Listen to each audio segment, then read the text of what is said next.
오늘의 정치권 이슈를 김성회 정치연구소 싱크와이 소장 그리고 이종훈 정치평론가 두 분과 분석해보는 시간 갖도록 하겠습니다. 어서 오세요. 안녕하세요. 안녕하세요. 안녕하세요. 먼저 이재명 민주당 후보 오늘 선대위 출범을 했는데 이 민생 행보를 대선 후보로서 시작하면서 계속해서 이슈를 낳고 있습니다. 이번에는 재난지원금에 대한 이슈가 불거졌는데 먼저 관련된 목소리 듣고 오겠습니다. 이재명 후보가 최근 던진 화두들 역시 외면할 수 없는 시대적 과제들입니다. 전 국민 재난지원금 지급, 또 손실보상 대상 확대 등의 당면 과제로부터 주 4일제 도입 등 중장기적인 논의가 필요한 현안까지 다양합니다. 정책 의총을 활성화해서 당론을 신속히 모으고 제도화에 나설 수 있도록 각별히 노력해 나가겠습니다. 재난지원금을 다시 한번 거론하면서 국회가 지정해야 될 재난지원금의 상한선 가이드라인까지 제안을 했습니다. 그동안 지급되었던 재난지원금도 참 어려운 가운데 협의를 통해서 진행이 되었는데 이런 것과 전혀 무관하게 이재명 후보자의 눈에는 어떻게 하면 저 쌈짓돈 속에 있는 돈을 잘 꺼내서 국민들에게 드리고 그것을 마치 내 돈처럼 선심 쓰면서 선거를 이끌까 하는 것은 아닌가 이런 우려가 듭니다. 네, 대선 후보로의 행보를 시작하면서 음식점 총량제가 논란이 됐었고요. 그 관련된 발언 그리고 주 4일제에 대한 얘기도 했었고 이번에는 또 재난지원금 추가 지급에 대한 얘기. 지금 윤호중 원내대표 얘기를 보면 당론을 신속히 모으고 제도화에 나설 수 있도록 노력해 가겠다. 이 얘기인즉슨 당론이 아직 정해진 건 아닌 상황인데 그럼에도 불구하고 이재명 후보의 이 이슈 선점 이 부분 어떻게 봐야 되겠습니까? 일단은 이재명 후보가 이야기하는 재난지원금 지급은 저는 손가락이라고 생각합니다. 손가락 끝이 어디를 향한지를 봐야 되는데 어쨌건 여기저기 포인팅을 막 해서 사람들이 관심을 가지게 만드는 데는 대단한 효과가 있었다라고 생각하고요. 지지난주만 해도 대장동을 어떻게 할 것이냐 이런 논쟁이었던 것이 확 지금 전환하는 그림을 만들어내지 않습니까? 예. 저는 그럼 재난지원금을 가지고 무슨 논쟁을 하려는 거냐 이걸 좀 살펴봐야 되는데 저는 이제 소위 말하는 기획재정부의 개혁에 대한 전초전으로 이 문제를 꺼냈다 이렇게 좀 보겠습니다. 즉 재정 건전성이라는 전가의 보도를 들고 기획재정부가 이제 나라 곳간의 곳간직이거든요. 근데 곳간 운영하는 사람처럼 지금까지 행동을 해왔는데 예. 선진국의 경우에는 선출직들이 예산에 대한 배분과 책임을 다 지는데 우리나라는 특히 관료사회에 이게 묶여 있었거든요. 이제 그걸 건드리겠다. 사실 지금 재난지원금을 전 국민에게 주는 것이 맞겠느냐 아니면 중소상공인들에게 더 두텁게 지원하는 게 맞겠느냐 여러 가지 논쟁이 있는데 이 논쟁을 하기도 전에 하여튼 안 돼. 지금 더 이상 부채를 만들 수 없어라는 기획재정부에게 반대 의견을 낼 수밖에 없는 구조를 만들어 놓은 거 아닙니까? 이것 자체가 저는 한번 이렇게 자락을 깔아놓은 거라 생각하고요. 본격적인 논쟁과 함께 기획재정부 이대로는 안 된다라는 것을 들고 나와서 문재인 정부와의 차별성 그리고 이재명 정부만의 독창성을 보여주는 그런 전초 기준을 삼지 않을까 생각합니다. 말씀인즉슨 이재명 후보의 이 의도된 이 행보는 두 가지의 노림수, 두 마리 토끼 잡기. 그러니까 기존의 재난지원금 지급이 얘기가 될 때마다 기재부와의 또 갈등이 항상 있었고요. 그 부분에 대해서 이재명 표 어떤 재난지원금은 이전과는 달리하겠다 이런 차별화를 시도하는 거다라는 말씀과 함께 대장동 이슈를 좀 덮으려는 시선을 좀 분산시키려는 두 가지 다 의도된 대로 이렇게 잘 흘러가고 있다. 그렇게 초석이 닦이고 있다 이렇게 보고 계시는 겁니까? 예, 저는 그렇다고 생각을 하고요. 여기에서 한 발 더 나아가서 그럼 전 국민 재난지원금 얘기가 나오면 당연히 두텁게 지원하는 문제는 어떻게 할 거냐라고 논쟁이 옮겨갈 텐데요. 중소상공인들이 이제 재난지원금 조금씩 주는 거 아닙니까? 예. 액수가 사실 이제 보도가 되기 시작하면 이제 또 소상공인들이 끌어오를 것이거든요. 예. 그럼 거기다 더 부채를 내서 더 많은 지원금들을 소상공인에게 줘야 된다라고 해서 기재부를 뿌리부터 흔들어 놓는 방법이라고 생각하고요. 이 문제는 보수 진보 진영 간에 확실한 논거가 서로 있기 때문에 저는 해볼 만한 싸움이라고 봅니다. 이종훈 평론가님, 이제 국회에서는 내년도 예산안 심사를 해야 될 텐데 이 재난지원금 얘기가 이렇게 추가로 거론이 되기 시작하면 이 예산안을 또 어떻게 다뤄야 되는지에 대한 심사와 그다음에 추경을 또 어떻게 해야 되는지에 대한 얘기들이 여야 정치권에 불거질 수밖에 없는 상황인데 국민의힘 쪽에서는 그렇게 호락호락하게 좀 수용하지는 않을 것 같다라는 느낌이 듭니다. 네, 뭐 근데 그 동안에도 이제 뭐 재난지원금 지급 관련해서 좀 반대를 하다가도 좀 응하는 쪽으로 이제 그렇게 이제 기조를 가져왔다는 거죠. 그러니까 이게 다 결국 이제 표심을 의식해서 이제 그런 예. 겁니다. 역시 이제 대선이 다가오니까 다시 이제 이 포퓰리즘이 이제 좀 난무하는 이제 그런 감이 없잖아 있는데 저는 좀 이게 좀 과도하다라고 좀 생각하고요. 이런 식으로 간다가는 정말로 나라 국가는 누가 지킬 거냐. 특히 이 대통령이 나라 국가는 결국 지키는 마지막 지킴이라고도 볼 수 있는데 차기 대통령 되시겠다는 분이 좀 너무 지르기만 하시는 게 아닌가 좀 걱정이 되긴 해요. 그런데 본인은 이제 나름 논리가 있는 거죠. 그러니까 결국 이제 기본소득으로 이제 가겠다는 거 아니겠습니까? 예. 기본소득 지급. 그러기 위해서 일종의 이제 징검다리로 이제 이걸 생각하는 것 같아요. 그래서 이걸 빨리 기정사실화를 시켜서 일종의 이제 기본소득 관련해서 굳히기 전략에 좀 들어가려고 하는 게 아닌가. 그러니까 기본소득 관련해서는 뭐 아시다시피 최근에 당내에서도 반대 기류가 없잖아 있거든요. 뭐 심지어 그 친문계 핵심 일각에서도 이건 우리 가치하고 안 맞는다라고 하는 지적이 좀 나오고 있고 그래서 그와 관련해서도 일종의 정면 돌파 전략을 좀 택하고 있는 게 아닌가 이렇게 생각을 합니다. 예. 그리고 내일이면 민주당 선대위가 공식 출범을 하는데 그 선대위 1차 인선 결과가 조금 전에 발표가 됐습니다. 일단 인선을 보면 경선을 함께했던 주자들도 포함이 돼 있고 이낙연 캠프 측의 인사들이 전면 배치됐잖아요. 이번이 1차 인선 결과고 이제 2차, 3차가 나올 텐데 이번 결과는 어디에 중점을 둔 겁니까? 전 9개 위원회 구성에 좀 착안해서 봤는데 이 9개 위원회 구성을 하면서 이걸 이제 대통령 후보 직속위원회로 구성을 한다는 거 아닙니까? 즉 선거는 2개 체제로 돌아갑니다. 기본적으로 돌아가야 되는 조직이 있어요. 홍보, 뭐 조직 파트, 공보 파트 등 기본적인 살림을 돌리는 거는 당이 알아서 잘 하면 되고 민주당 이거에 대해서 뭐 우리나라에서 최고 노하우를 갖고 있는 집단이죠. 그건 알아서 하시죠. 라고 던져놓는 그림으로 보여지고요.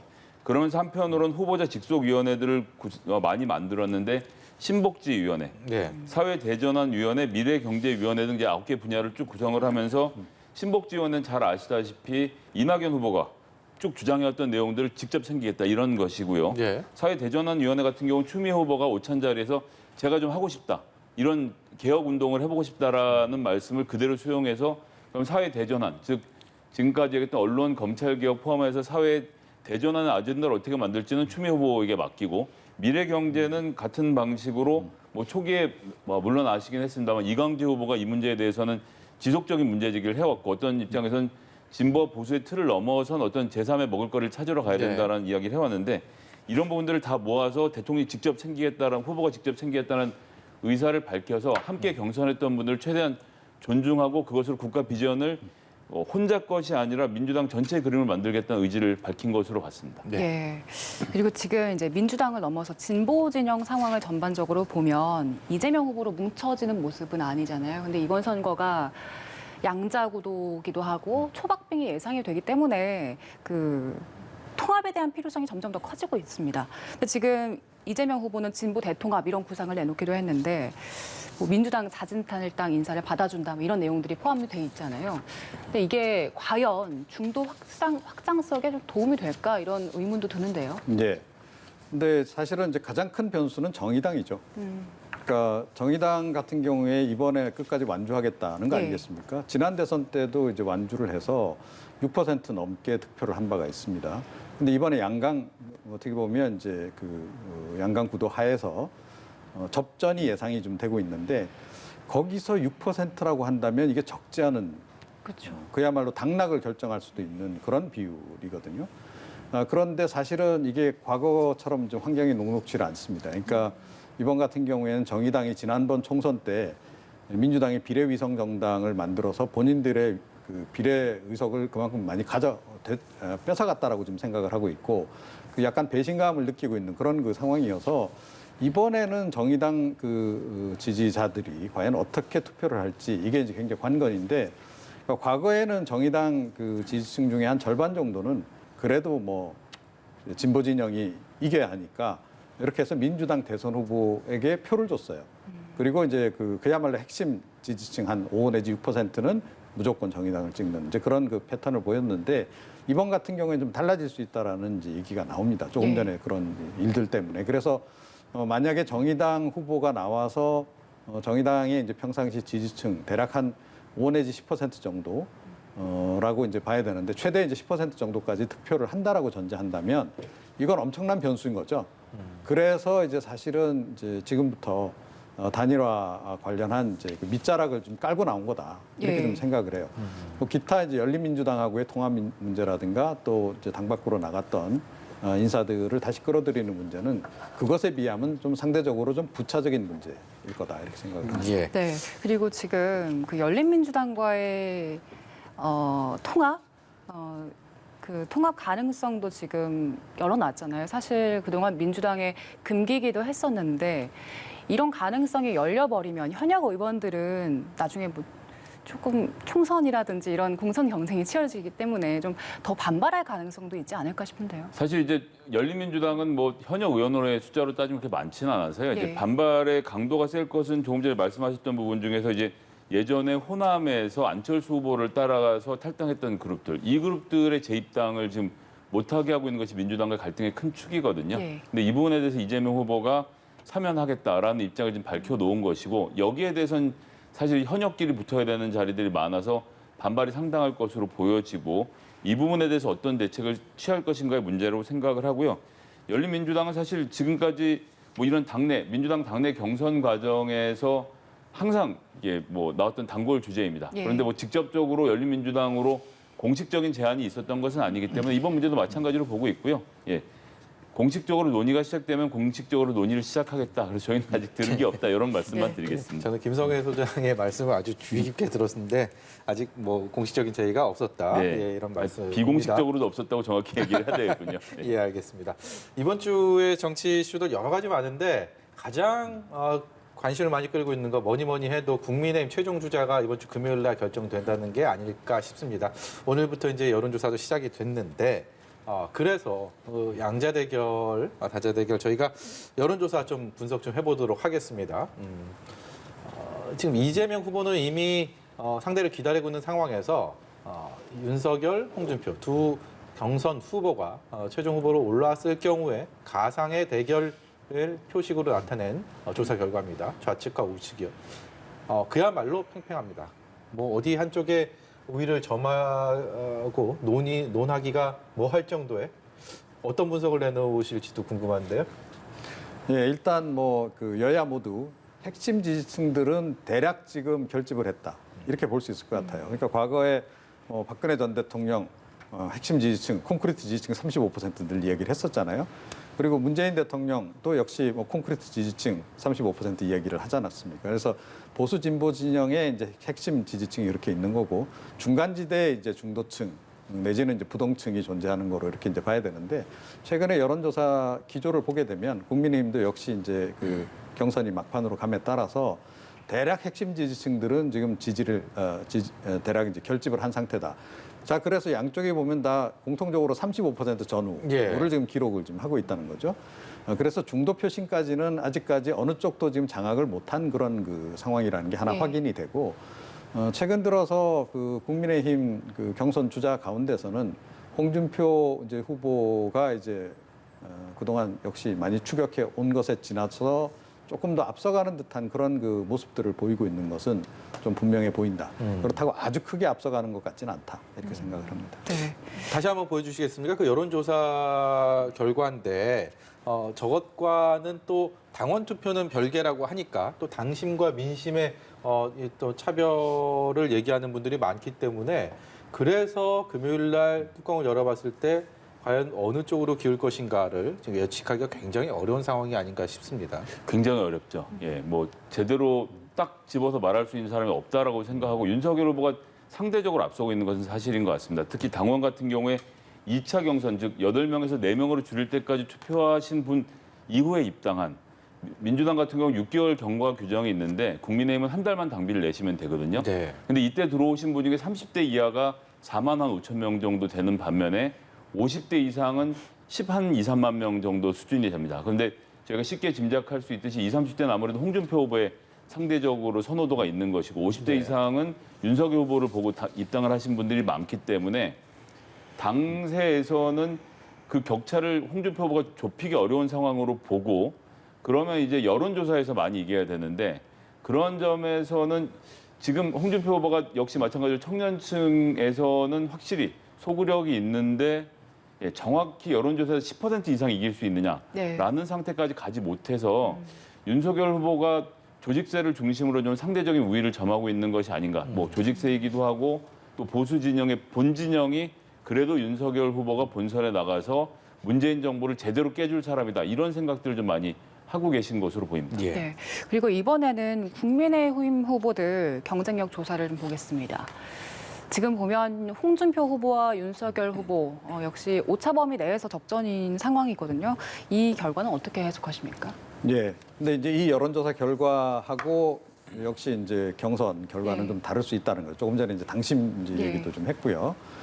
그리고 이제 뭐 본경선 때 여론조사 반영을 하긴 합니다만 이때 여론조사가 평상시 실시하는 여론조사하고는 좀 그 결과가 다르게 나올 수 있습니다. 왜냐하면 이때는 역시 핵심 지지층들이 많이 여론조사에 응할 가능성이 높기 때문에 대략 이제 그런 점을 이제 고려를 해야 된다.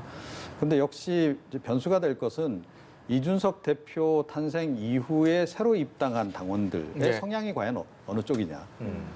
이게 이제 관건이 될 것 같아요. 뭐 역시 뭐 20세대부터 뭐 30 이런 그 MZ세대 비중이 과거 당원들에 비해서는 많이 높아졌다. 이제 이런 분석도 없잖아 있고요. 이제 그런 그 상황인데 제가 전망하기로는 대략 333이 아닐까. 333이요. 예. 그래서 이제 그 윤석열 후보 3, 그다음에 홍준표 후보 3, 그다음에 유승민, 원희룡 후보 더 합쳐서 3. 이렇게 3분할될 가능성이 굉장히 높다. 그래서 사실은 최근에 뭐 단일화 논란도 많이 있었는데 제 개인적인 생각으로는 그 유승민 후보와 원희룡 후보가 만약에 단일화를 한다 그러면 그게 의외로 굉장히 파급력이 클 수 있다. 그리고 새로 그 입당한 분들이 그쪽으로 표심이 몰려가면서 의외의 결과가 나올 수도 있다라고 보는데 뭐 지금 다들 완주하시겠다니까 이제 그럴 가능성은 이제 떨어지는 거고요. 두 사람의 단일화가 이루어지지 않는다라고 전제한다면 역시 그 뭐 기존의 예상대로 지금 양강 구도를 형성하고 있는 두 후보들이 이제 유리하다라고 볼 수 있는데 당심 중심으로 이제 본다 그러면 상대적으로 그러니까 윤석열 후보가 조금은 더 우세하지 않을까 저는 그렇게 생각을 합니다. 네. 국민의힘 후보들 그동안 경선을 하면서 토론회를 수차례 치러왔는데 어제 마지막으로 TV 토론회가 열렸습니다. 네 후보 모두가 본인이 이재명 후보에게 맞설 정권 교체를 이룰 적임자다 이렇게 주장을 했었는데 일단 마지막 토론회는 어떻게 보셨습니까? 두 분께 모두 여쭙겠습니다. 예, 저는 일단 이재명 후보를 앞설 사람이다라는 것을 물어보고 이걸 토론했다는 건 사실 좀 부적절했던 것 같아요. 그러니까 뭐 방송에서 그렇게 얘기를 하는 것도 그렇지만 사실은 대선 후보는 역대 대선을 보시면 알지만 상대 후보를 공격하는 방식으로는 자기 표를 만들 수는 없었거든요. 근데 저 후보에 비해서 내가 더 낫다는 이야기는 사실 하나만한 이야기입니다. 국회의원 선거 레벨에서는 그럴 수 있지만 대선이라고 하면 나는 이런 방향으로 간다를 보여줘야 한다는 점에서 조금 부족하지 않았나 싶었고요. 다만 원래부터 짜져 있던 구조, 즉 윤석열 후보와 원희룡 후보가 좀 약간 브로맨스 라인이 만들어진 것처럼 보였던 이 대목을 보면 원희룡 후보는 어떻게든 3등의 자리를 차지해서 제주도지사에서 다시 중앙정치로 복귀할 꿈을 지금 꾸고 있는 것으로 보여지고요. 유승민 후보는 어쨌든 이번 대선이 마지막이라는 생각으로 강하게 도전을 하고 계시는 건데 유승민 후보를 지지하시는 분들 중에서는 또 윤석열 후보에 대해서 불호가 많거든요. 예. 그럼 유승민 후보를 찍을 표를 홍준표 후보를 줄까 이런 고민들 지금 많이 하고 계실 것 같아요. 그래서 유승민 후보가 지금 원래 가져가셔야 되는 표보다 떨어지면서 3위 자리를 놓고 어떻게 될 것인가. 예. 뭐 사실 1, 2는 아까 전에 말씀을 드렸고 3위 자리를 놓고 원희룡 후보가 뒤집는 그림을 만들었을 경우에 이게 당내 정치에 미치는 파장, 전 이런 것들이 좀 상당한 영향을 미칠 것으로 보고 있습니다. 예. 그 마지막 토론회 때는 역시 그 본선 경쟁력을 집중적으로 강조하는 쪽으로 갈 수밖에 없지 않았나 이렇게 생각을 해요. 그래서 다소의 그 이미지 관리도 좀 이제 작용한 것 같고, 예.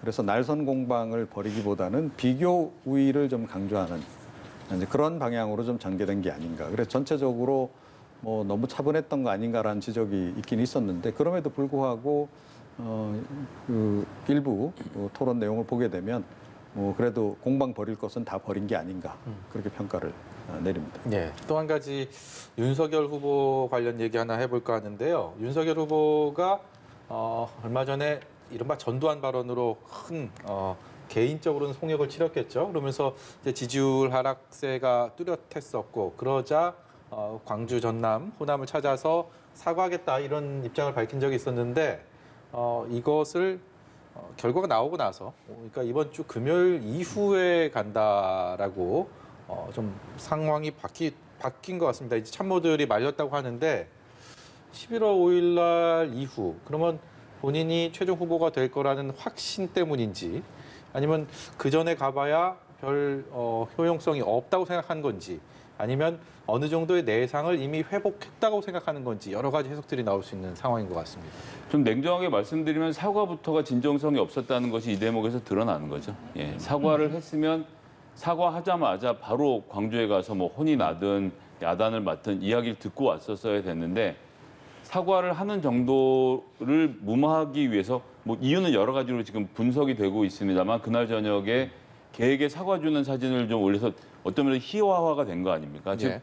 기본적인 지지층들을 지키면서도 대국민 사과를 동시에 했어야 되는 어려움이 있었던 건데 그러니까 광주에 내려가서 직접 사과를 할 경우는 저 사과가 진심인가 보네 라고 해서 당내에서 흔들릴 걸 걱정했던 거거든요. 그래서 경선을 마치고 갈 거라고 했을 때 저는 가지 않는 쪽에 좀 걸어놓고 보고 있었는데요. 역시나 광주에는 표가 없다. 굳이 지금 광주에 내려가서 사과할 필요가 있겠는가라고 해서 경선 후보가 되고 나면 어쨌거나 대선을 치러야 되니까 호남에 내려가긴 하겠지만 그 진정성은 이미 퇴색된 상태가 아닌가. 지금까지 안 간 상태라면 예. 좀 그렇게 보여집니다. 예. 이건 사실은 애초부터 작심 발언이었다라는 게 여기서도 확인이 되는 거죠. 그러니까 만약에 이 봉경선 치르기 전에 호남을 방문한다 그러면 전두환 발언에 대해서 환호했던 TK 그 민심은 과연 어떻게 반응할까요? 오히려 역풍을 더 유발할 수 있는 겁니다. 그쪽에서. 그런데 지금 어찌됐건 그 당심을 획득해야 되는 그런 그 상황에서는 그런 행보를 하는 것이 굉장히 위험할 수 있는 거죠. 네. 그러니까 반대로 볼 수 있는 역풍을 우려한 거죠. 그래서 제가 보기에는 이런 결정을 내린 게 아닌가 이렇게 생각을 합니다. 예. 네, 이제 주제를 바꿔보겠습니다. 안철수 국민의당 대표가 오늘 대선 출마를 공식 선언했는데 홍준표 후보가 안철수 후보와의 연대 가능성을 내비치기도 했습니다. 관련 녹취 듣고 돌아오겠습니다. 저는 안철수 대표를 존중합니다. 예. 대한민국의 중도적 가치를 가장 상징하는 분이 그분입니다. 중도지향적인 분들을 모시고 오려면 안 대표가 없어서는 안 됩니다. 그래서 저는 안 대표와 같이 정권 창출에 공동전선을 펴야 한다는 그 인식에는 서로가 동의를 했어요. 예. 과거 DJP 연대하듯이 아. 세력 대 세력을 서로 연대를 해서 공동정부를 창출할 수도 있고. 저는 당선 위해서 나왔습니다. 그리고 또 제가 정권 교체를 하겠다고 이미 말씀드렸습니다. 제가 대통령이 되면 여야의 인재를 골고루 등용해서 쓰겠습니다. 지금 현재 대통령 후보분들 훌륭한 분들이 많이 계신데 저는 그분들도 강요의 한 분으로 역할을 부탁드리는 그런 생각도 하고 있습니다. 네, 국민의당 안철수 대표 세 번째 대권 도전을 선언했습니다. 민주당에서는 뭐 출마가 직업이냐 뭐 이런 조롱 섞인 얘기도 하고 있고요. 본인은 완주하겠다라는 의사를 피력하고 있는 반면에 또 국민의힘 후보들은 또 단일화 얘기를 벌써부터 하고 있습니다. 안철수 대표 얘기 좀 해볼 텐데요. 전반적으로 어떻게 보셨습니까? 일단 홍준표 후보만 말했다는 점이 저는 좀 의미심장하다고 봤습니다. 즉 이제 후보 간의 친소 관계가 다 있는데요. 예를 들어서 윤석열 후보 같은 경우는 대통령 후보로 국민의힘 후보가 됐을 때 김종인 박사의 도움이 굉장히 절실하게 필요합니다. 자기의 부족한 컨텐츠, 대한민국의 개혁에 대해서는 김종인 박사의 비전을 따르겠다 한마디로 싹 정리하고 자기는 이제 크고 굵직한 것만 하겠다라고 말을 할 수가 있거든요. 예. 그런데 김종인 박사와 안철수 후보 간의 사이가 굉장히 안 좋습니다. 이건 뭐 그렇죠. 예. 이미 공언된 바가 있고요. 그런데다 플러스 이준석 대표도 안철수 후보하고는 여러 가지로 계속 갈등을 빚었고 이번에 통합도 되는 것처럼 되다 결국 맨 끝에 가서 미끄러지지 않았습니까? 그래서 윤석열 후보는 지금까지 말이 없는 상태로 저는 보고 있고요. 그리고 안철수 후보 본인의 입장에서도 지난번에 단일화를 하다가 이 오세훈 후보에게 뺏기고 2012년에도 결국 양보를 통해서 대선을 접근하지 못했다라는 학습 효과가 있기 때문에 네. 이번 대선은 완주로 가야 되겠다라는 본인의 생각이 있을 거라서 만약 윤석열 후보가 국민의힘 후보가 되는 경우에는 안철수 후보와의 단일화는 굉장히 좀 어려워지지 않겠나. 근데 이 자체가 굉장한 또 이 변수가 될 수 있는 사실 박빙의 승부에서는 예. 큰 변수가 될 것 같아서 어떻게 진행될지도 좀 궁금해집니다. 그 민주당에게 정의당이 지금 굉장히 중요해졌다면 예. 국민의힘 입장에서는 지금 안철수 후보가 또 굉장히 중요해진 거죠. 안철수 후보의 최근 여론조사 결과를 보게 되면 뭐 10%까지도 나오고 그러는데 지난 이제 서울시장 보궐선거 당시에는 더 많이 나오기도 했었죠. 그런데 10%만 예를 들어서 안철수 그 대표가 가져간다라고 전제했을 때 이 각축전을 벌이는 와중에 굉장히 큰 비중을 차지하는 거고 굉장히 결정적일 수 있는 거죠. 그래서 국민의힘 쪽에서도 아마 궁극적으로는 안철수 후보하고의 단일화를 생각하지 않을 수 없을 것이다라고 좀 보고요. 자, 그런 상태에서 저는 홍준표 후보가 DJP 연합을 언급한 게 굉장히 좀 주목할 만하다라고 생각해요. 그러니까 이거는 지난 대선 학습 효과도 좀 있는 것 같습니다. 지난 대선 때 사실은 홍준표 후보가 한 24%, 안철수 후보가 20% 이렇게 해서 표를 갈라가는 바람에 사실은 범보수 진영이 이제 그 집권에 실패했다라는 이제 분석도 있는 거고, 그래서 그걸 의식한 것 같아요. 그래서 나는 대통령 할 테니 당신은 총리하는 게 어떻겠소? 그렇게 손을 잡읍시다. 과거에 JP하고 이제 DJ가 손을 잡았듯이 그런 제안을 지금 이제 내놓은 거죠. 그래서 합당보다도 어떻게 보면 조금 더 큰 카드를 지금 내민 그런 그 상황이 아닌가. 이거를 이제 과연 안철수 대표가 어떻게 수용을 할지 이게 좀 향후의 관전 포인트다 이렇게 생각합니다. 네. 이 변수가 많으면 많을수록 당사자들은 속이 타겠지만 보는 사람들 입장에서는 참 흥미롭습니다. 안철수라는 정치권의 또 다른 큰 변수가 불거진 날이고요. 앞으로 어떻게 흘러가게 되는지 더욱 주의를 기울여야겠습니다. 오늘 말씀 여기까지 듣도록 하죠. 지금까지 김성애 정치연구소 신코아이 소장 그리고 이종훈 정치평론가였습니다. 고맙습니다. 고맙습니다. 감사합니다.